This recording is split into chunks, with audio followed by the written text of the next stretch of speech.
Ito na talaga ang pinaka-trending ngayon.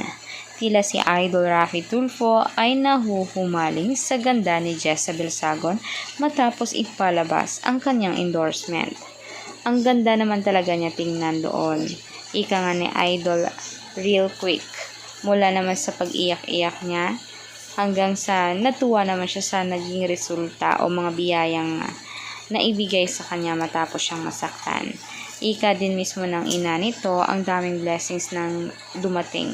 Tila parang bigla ang nagkapera, nagkaroon ng mga endorsement na nga, meron na rin siyang pa-promote, at parang artista na umano ang feeling niya. Ngayon, bagay naman talaga sa kanya ang ganitong postura.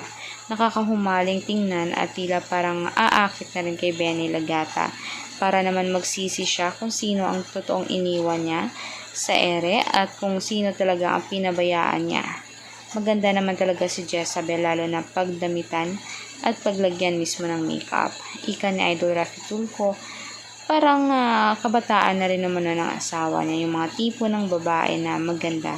Simple lang at hindi naman maarte sa pangangatawan at kahit sa pagmumuka. Hindi umano nakakasawang panoorin ang tila parang pagbabagong anyo ni Jezabel Sagon dito. Kaya for more public reviews guys, please mag-subscribe, i-click ang notification bell at lagi kayong updated sa ating future trending videos. Maraming salamat mga kanetizen.